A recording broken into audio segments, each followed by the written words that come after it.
Our next speaker is Heather Braun.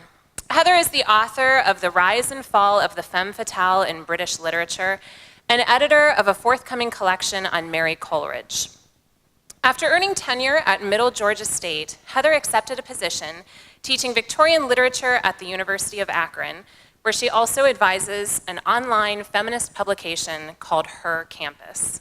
Last summer, she co-founded an international multidisciplinary conference on young adult literature with colleagues in France and is currently working to bring this conference to Akron. Being in Heather's classroom means that every day you are inspired to be a better version of yourself. I know this because the same is true of being her friend. Please welcome someone I love and admire tremendously, Dr. Heather Braun.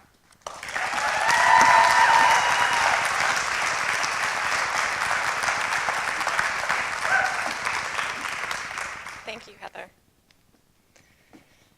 Okay. It's the summer before high school, late 80s, New Jersey. I'm riding my bike to a friend's house, and my outfit is on point. Floral jams, jelly shoes, high bangs, braces. And you know I need to look fly. My friend is the queen bee of the 8th grade. But my world's about to flip, or at least I am. One second, I'm humming Springsteen's Dancing in the Dark. The next, I'm flying over my handlebars, landing mostly on my face. Jelly shoes in hand, I walk barefoot the rest of the way.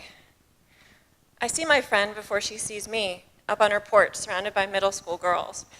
I'm bloodied, barefoot, and ashamed, but we've been friends since 1st grade, eating ice cream straight from the carton, singing Bon Jovi's Never Say Goodbye into our spoons. Now, when she looks at me, I know where I stand. She smirks and turns away, her followers following. Back home, my mother, a divorced working mom of 3, patches me up, telling me, get back on your bike. I'm glad I learned how to early. Because mean girls may age out of middle school, but they don't really grow up. Some become mean women who will try to threaten your livelihood and your sense of who you are. I've learned firsthand this goes beyond clicks and cold shoulders. Maybe that's because I look like a soft target. I have blonde hair, I smile a lot. Or maybe it's just what mean girls do. Regardless, I've known too many women who've endured the same malicious treatment to think I'm alone. So I want to share 3 things I wish I'd understood earlier. First, this problem isn't new. Long before Lilo took Mean Girls mainstream, Victorian women perfected the art, posing as angels in the house and throwing shade at women who didn't play by their rules. These angels were real OG slut-shamers, calling single women promiscuous or redundant because they chose to control their bodies, names, and earnings. Back when big Victorian families were a thing, these angels condemned women with fewer children as scarcely mothers. And working women, they represented all the angels were not, so they too became targets. Case in point, when a Victorian columnist called working women monstrosities, Elizabeth Cochrane responded by writing a blistering defense that earned her a job, writing under the pseudonym Nellie Bly.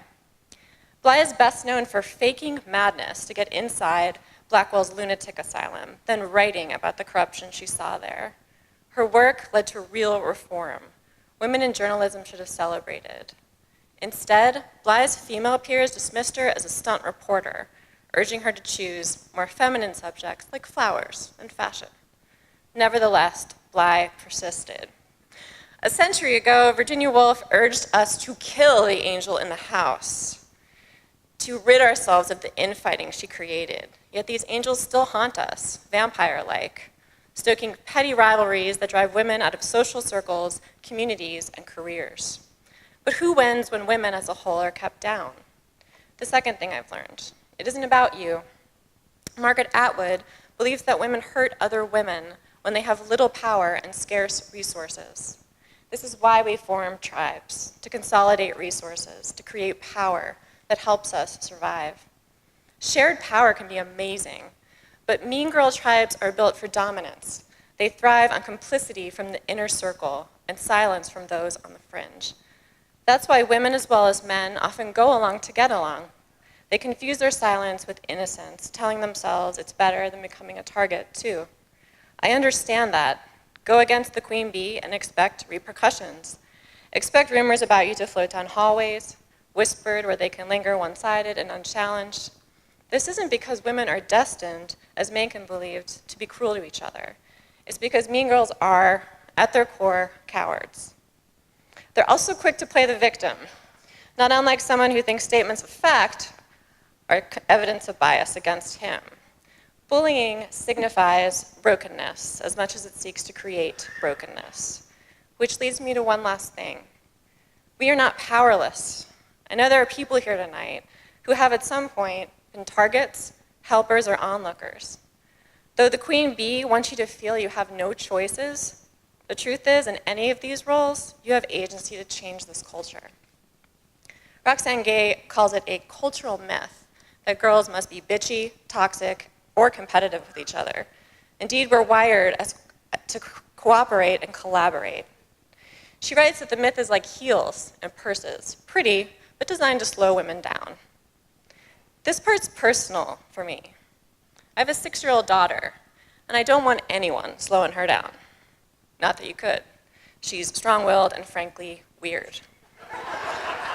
But her weirdness is a strength. I want her to understand how to be an individual and to still be part of a tribe that builds her up. I want her to know the difference between following the crowd and finding her people. In HBO's Big Little Lies, a group of women spend most of the miniseries behaving badly to each other. But by the closing scene, they stand huddled on a beach, unbreakable, as they watch their kids play. We are all social animals. Our tribes create cultures that reinforce our behavior. Mean girl tribes thrive in collusion, complicity, and silence. But we have the power to create rewarding, reciprocal, and kind tribes. I am lucky. I've found my tribe. Incredible women who have propped me up, dusted me off, and told me to get back on my bike.